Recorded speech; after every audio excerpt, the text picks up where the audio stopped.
I am begging you from the bottom of my heart, please stop taking RJ Harvey over JK Dobbins. No more. We're not doing it. We're not lying to ourselves. We're not fooling ourselves. We're not looking past the data, the money, the stats, any of it, what the beat writers are saying, what the coaches are saying.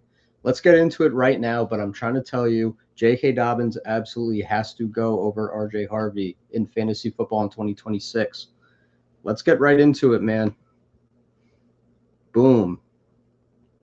Okay. Little ass screen. We're going to have to flip this. Let's make me little. Let's make that big. Bam. Okay. That's a lot better. You don't want to see me. I'm cute or whatever, but you want to see J.K. Dobbins. You want to see the good, the bad, the ugly. Okay. Let's get into the good. Boom. J.K. Dobbins, the RB1 on the Denver Broncos. Currently going 13 picks behind the RB2 on the Broncos. Maybe the RB3 on the Broncos, but we can get into that. J.K. Dobbins last year averaged 5.1 yards per carry, had a bunch of great advanced efficiency stats as a rusher. Not the best receiver, not really a goal line back at this point either. He mixes in a little bit on the goal line, but he's mostly between the 20s and then splits with one of the other guys at the goal line. Last year, he was on pace for about 1,312 yards, 8 or 9 touchdowns before his injury, before he was hip drop tackled. I think it's important to note that the last 2 years, there's a bit of a sentiment that J.K. Dobbins can't finish a season healthy. He's not going to be there for you in week 17. Well, he actually was there for you in week 17 in 2024.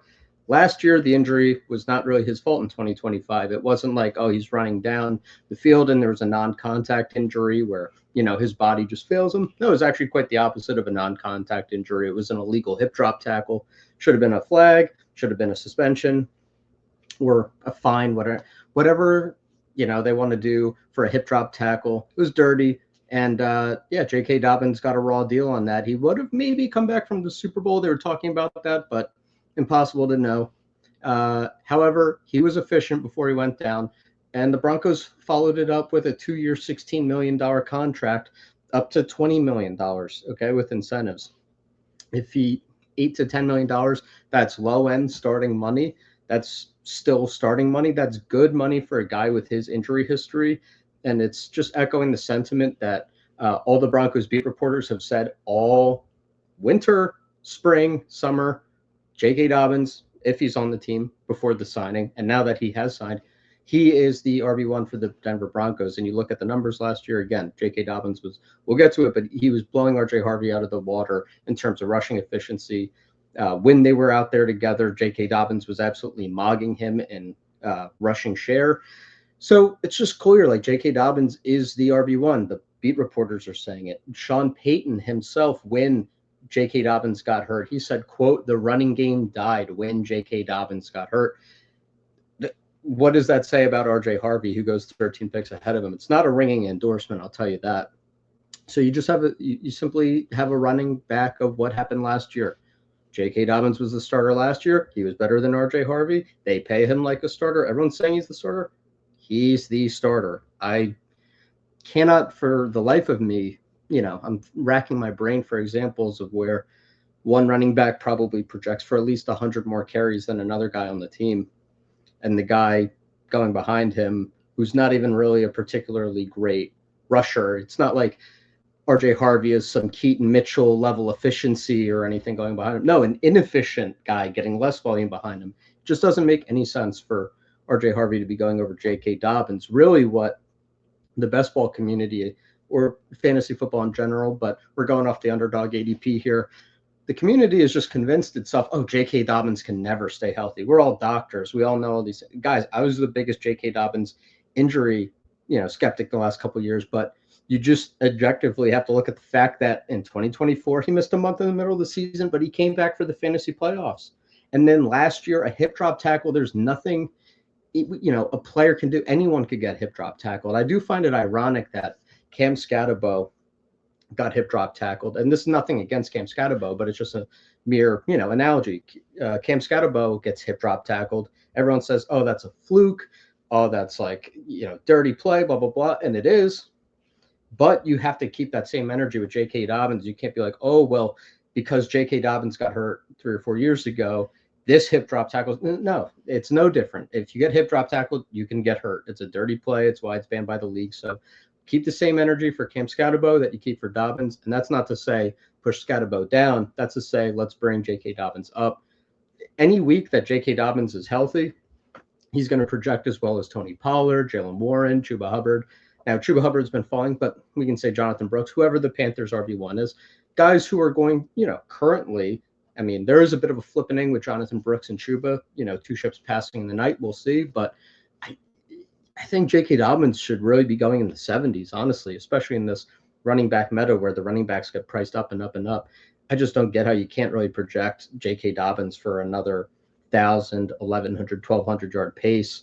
Again, he was on pace for over 1,300 yards last year. So by all accounts, he is the guy.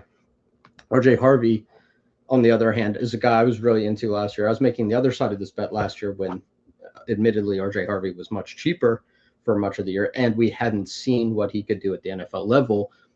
He looks like a better prospect than what he put on film for me last year. In college, he can make a dude miss in a phone booth. We didn't really see a lot of that last year. He tried bouncing way too many runs outside. This is what led to a 3.6 yards per carry. Dude had one of the best offensive lines in the league and couldn't even crank out 4 yards per carry. It was just kind of embarrassing to see that, a second round pick who has, everything laid out for him. Sorry, 3.7 yards per carry. I knew the 3.6 sounded a little off, but 3.7 yards per carry for RJ Harvey, despite an elite offensive line in Denver. Great rushing attack. You have Dobbins and even Jaleel McLaughlin clearing 5 yards a carry. So he just didn't make the most of what was given to him, in a well-schemed Sean Payton offense. So he's bouncing way too much outside. He's not really making guys miss in a phone booth like you like to see, that like he squares you up and like jukes you out. You weren't really seeing that. We got some data coming up on that. So really, what was the great thing about RJ Harvey? Like, what made him viable? Because he did score a ton of fantasy points down the stretch last year. That was post J.K. Dobbins injury, consolidating a lot of work because, when the RB1 goes down, RB2, if there's not a real legit RB3 on the roster, we'll get into that RB2 can consolidate. I mean, we saw Tyrone Tracy, even though he was fending off Devin Singletary a bit, Tyrone Tracy still himself had a bunch of 20-plus point games down the stretch last year. Why? Well, it was Tyrone Tracy, who, albeit was actually more efficient than RJ Harvey as a rusher, but was Tyrone Tracy some great talent? No, he goes in the 130s, 140s now. Tyrone Tracy's, a bit of a mid-round, later round afterthought now because, we know Cam Scatterbo's back. We know that's the RB1, at least we strongly believe. And so, Tyrone Tracy goes back where he is. Woody Marks consolidated a lot of work last year. Why? Joe Mixon had his injury situation. The team was not really in a great position or didn't really know what to do exactly. So they had Nick Chubb. Nick Chubb, he's just, unfortunately, too many injuries. He was petering off. And, it was Woody Marks' time. But, Woody Marks compiled a bunch of good fantasy scores. But now he goes in the 140s. Why? He's not that great in his own right. And he was about equally as efficient as RJ Harvey as a rusher, despite the fact, we all acknowledge Woody Marks is not a great rusher. And he was behind a terrible, at times, we'll say poor to, maybe not the worst offensive line in the league, but not a great one for the Texans last year. It had improved, year over year, but it wasn't like the Broncos offensive line was absolutely mugging the Texans offensive line last year. So, and again, Woody Marks compiled. Now they bring in David Montgomery. Woody Marks is the clear RB2, third down role. And I think that's the role we're going to get for RJ Harvey. I know he has the second round draft capital and say, well, what if he gets better? Okay, well, their actions seem to suggest that they're not even going to try to find out if he does. And we can't just say, oh, well, we could say that about anybody, that's not a special, trait that we get to apply to RJ Harvey, but not the Tracys and the Woody Markses. We don't get to pick and choose which young running back we're like, oh, we think this guy's going to get better, but not these guys. No, we saw poor play. We could expect a little bit of year over year rookie to second year development, but we shouldn't just make some massive leap like Harvey's going to magically become some great rusher. He went to, he was an older prospect. He went to UCF, not the biggest program. So it might have just been a world where, in college, he was just, dominating some, inferior competition, to be quite honest.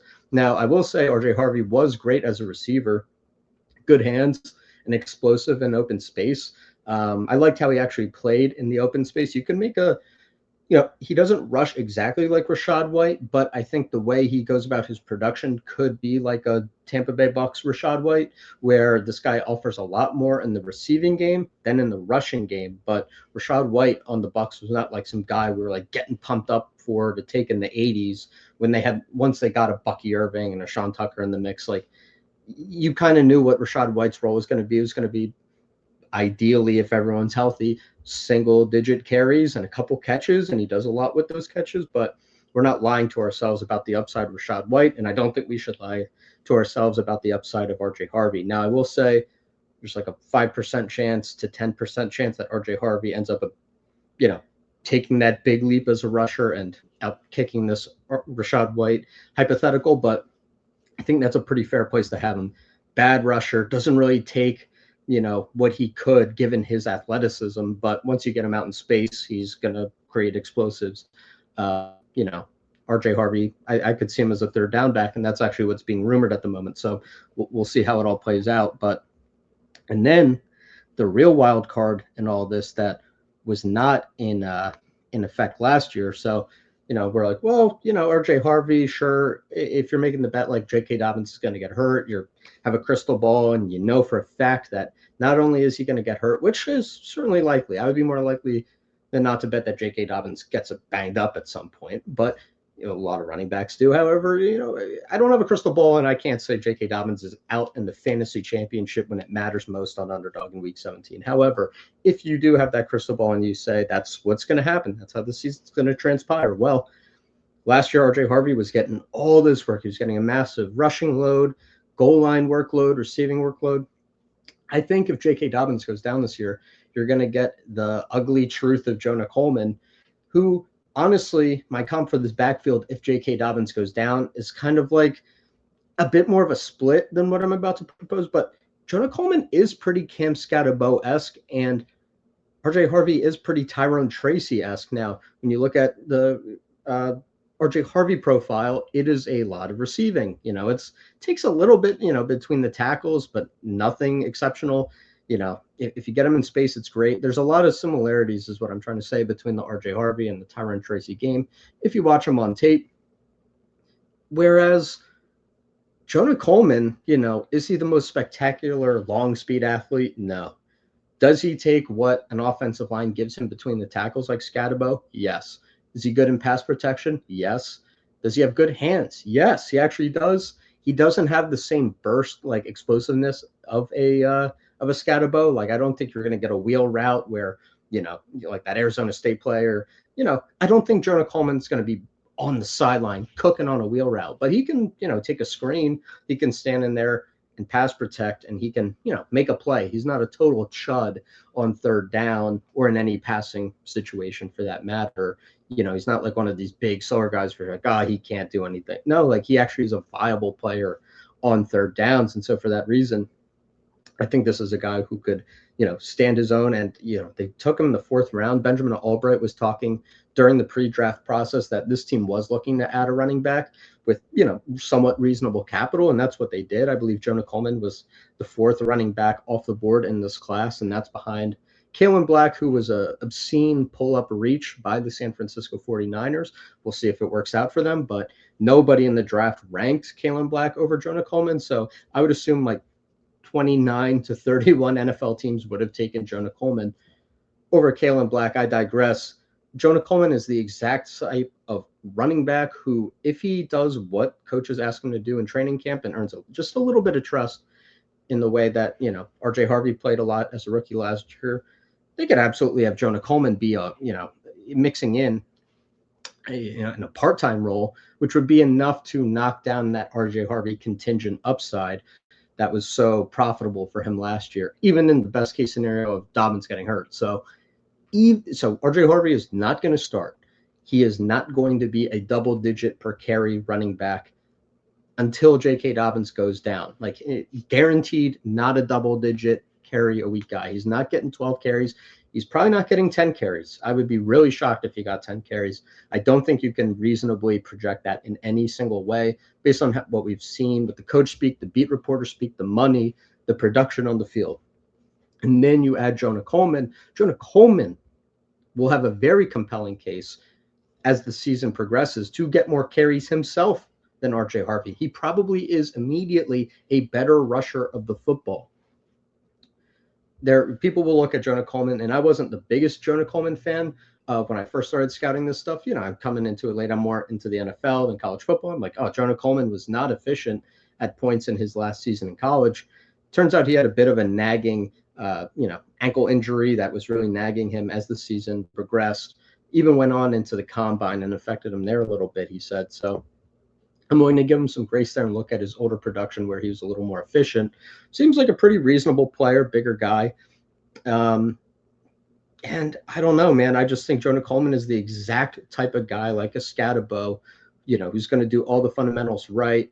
Not to be, cliche or anything, but he's just going to be a coach, the type of running back that coaches like, especially if, you have RJ Harvey, who has holes right up the middle and he's bouncing stuff outside he has no business bouncing. And Jonah Coleman takes that, carry up the middle like a Chris Rodriguez or Scatabo and just has a good success rate and runs through someone's face with a bit more physicality than RJ Harvey probably will. That's the guy who the coaches are going to trust, in goal line situations, maybe with Dobbins there, but especially without.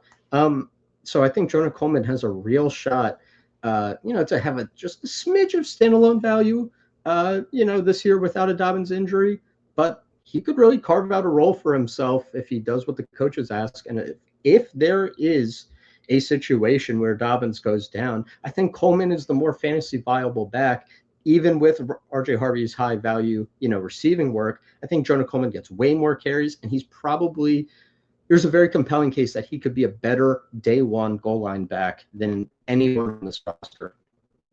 So get into a little data to close us out here. I left the Coleman part blank because he's a rookie, and I just didn't want to muck it up comparing college production to the NFL stuff, but I can give a little deal on him as I did. He's a really good short yardage back, takes what is provided in front of him, a lot of between the tackles stuff. Physical, strong rushing style, not the most explosive athlete, not crazy long speed, but again, he could be like a Chris Rodriguez, Cam Scatabo without as much of the Scatabo burst. Still a fine player, pick 159 ADP as a contingent bet with, maybe there's a world where he carves a little something out if Harvey or, disappoints, or if Dobbins for some reason isn't right off the list, Frank. But I assume with the money they gave him that he will be right. So we get into just a couple of different little stats here. J.K. Dobbins, and this is courtesy of Player Profiler. Shout out the Podfather. True yards per carry. So this accounts for rushing, pretty much just your regular yards per carry. Now, Dobbins was his real life yards per carry was 5.1. His true yards per carry is 4.8. Harvey's real life yards per carry was 3.7. His true yards per carry was 3.4. So in this metric, each of their yards per carry took a 0.3 hit. And what true yards per carry is, it's your regular yards per carry, but it just adjusts down a little bit for some of the longer rushes to account for, if you had a explosive run, that would have been like a long touchdown, whether you do that from, your own team's 30-yard line or the other team's 30-yard line, however things were set up. Sometimes it doesn't really say too much more about a player, whether they rush for that, 30, 40 versus a 60 or 70-yard touchdown. It's just open field in front of them and they were going to house it. This just adjusts things a little bit to reflect, your real, how successful are you really snap in, snap out, and not just skew it too much for outliers. Anyway, J.K. Dobbins' true yards per carry ranked 7th in the NFL. Very good. RJ Harvey's ranked 65th. 32 NFL teams, that's ass. That's very bad. Sorry, that's buns. That's cheeks, if you will. We don't care for that. Juke rate, make someone miss. Obviously, you could see I've been working on my juke rate with that little shimmy. Dobbins' juke rate of 24.4% was 16th in the league. And Harvey's was 19.2%. That's 41st, okay? That's not awesome. Now, breakaway run percentage, I include this, because it matters, getting explosive plays, but it also reaccounts for the, to balance out taking away some of the breakaway run percentage in the true yards per carry, right? So true yards per carry looks at like how really legitimately good you are as a rusher, while isolating from skewing too much to the breakaway runs. But how often do you get a breakaway run? Dobbins, 7.8% of the time, was 11th in the league. And Harvey, again, 2.7%, 41st in the league. So Harvey and true yards per carry, not even a top, like not even like an RB2 level, 65. I mean, 32 NFL teams, 1 and 2 running backs, that's 64. All right. So you're looking at like, oh, he's the best RB3 around. Great. Juke rate, again, 41st, that's backup stuff. Dobbins' metrics all above average to very strong. He's a legitimate starter in this league. And again, part of it is a function for Dobbins that this Denver offensive line is really good. And so it's even more of a testament that Harvey was not able to produce. None of these stats really even truly account for how good their offensive line is. If you bake that in, there's other stats that make him look even worse. Now, I will say, you get into the receiving stuff at the bottom, you see where he looks great as a third down back. 1.61 yards per reception. Sorry, that is meant to be 1.61 yards per route run. My apologies. 1.61 yards per route run. So every route you're running, this factors in how efficient you are when you catch the ball, how often you catch the ball. Yards per route run is probably my favorite metric for accounting how efficient a receiver is, factoring what they do when they get it back, also how often they get it. So my apologies on that. But he was 6th in the league in yards per route run for running backs at 1.61. J.K. Dobbins, 0.47 yards per route run. When I was looking at the data, it didn't even rank where 0.47 yards per route run for Dobbins is. Just take my word for it. That's very bad. It's very bad. J.K. Dobbins should not be considered a running back who is going to catch the ball a lot. Kind of almost Javonte Williams-esque in the sense of this guy's getting a lot of rushing work. Now Javonte gets a little more goal line work. I would hope so as a 3-4 turn pick, but very, very poor yards per route run for Dobbins. And he's not probably genuinely that bad as a receiver as that number indicates. I mean, to an extent, the fact that they don't target him, kind of tells you something. But he was also doing a little bit more pass protection. And also, if they wanted to scheme up receiving work, Harvey was getting a higher target rate. It just made more sense to target Harvey. He's a better receiver. His hands are a little bit better, and also he's way more dynamic, out in space as a receiver. That is his strength.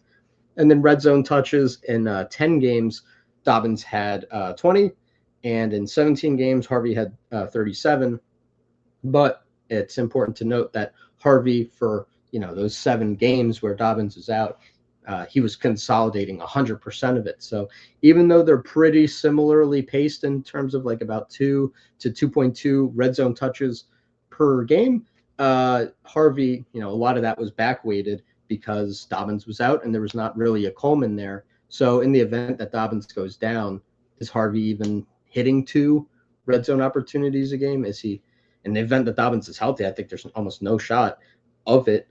So we're looking at a situation where it's pretty clear from the data, to me at least, and maybe you guys can bring up something in the comments below, pushback if you want, or agree, glaze me if you want. But I think it's pretty clear that we have a rusher in J.K. Dobbins and we have a receiver in R.J. Harvey, and it's kind of David Montgomery versus Woody Marks-esque, or it's Tony Pollard is the J.K. Dobbins, and Tyjae Spears is the R.J. Harvey. But Tony Pollard goes in the 70s, and Tyjae Spears goes in the 140s. You don't see Tyjae Spears at pick 86 and Dobbins at pick 99. And people keep like, well, that's ridiculous. Tyjae Spears didn't finish last year. He finished 2024 one of the hottest players in fantasy, in the fantasy playoffs, scoring a bunch of touchdowns, consolidating on a bunch of not even super efficient work. But, Tony Pollard was banged up. So, again, you can look at a pretty decent corollary between late season 2024 Titans and 2025 Broncos and be like, yeah, man, running back twos consolidate. We understand the thesis of running back twos, but R.J. Harvey is nowhere near a good enough player to justify this ADP. There's not going to be that rushing role and that goal line role I think people are expecting. I think we're in a situation where people really think RJ Harvey could just be the lead starting carry leading rusher on this team, getting some goal line work, getting a lot of goal line work, I should say. And that's just a fallacy. That's just flying in the face of what any reasonable person would do with this room. Just if anyone looks at data, if anyone looks at the money they just paid to Dobbins, they didn't have to give him that money, but they did. The beat reporters and the coaches, like everything, the whole drumbeat is like the thing that makes sense is obviously the thing that's going to happen. And best ball bros and fancy people are like, well, what if I just didn't like that and I don't want to think about how J.K. Dobbins could actually be healthy or how Jonah Coleman's kind of annoying. I just don't want to take a bunch of running backs, or I just want to take R.J. Harvey. It's a comfy. He's youngish, right? He's actually not even super young. That's the thing. But anyway, I think we're in a position where J.K. Dobbins' true ADP should be in the mid to late 70s, after Tony Pollard, Ramondre Stevenson, that kind of range. And I think RJ Harvey belongs next to Tyrone Tracy, next to Woody Marks, because guess what? Those guys are third down backs as well, who will get the occasional goal line carry, but they are the clear RB2, as RJ Harvey is in this backfield. And in fact, Tyrone Tracy probably is not trying to fight off a guy as good as Jonah Coleman. I know Devin Singletary, he is infinite, he is forever, he continues to exist and be a fly in the ointment. However, Jonah Coleman has some legitimate upside, not in terms of being some next year 2-3 turn pick probably, but in the sense of Jonah Coleman has a bit of something that could really interest this team, in a goal line perspective, in the way that Scatterbo accounts for the Giants. Coleman offers a skill set that can, death by 1,000 or maybe just 2 paper cuts. Death by 2 paper cuts for RJ Harvey.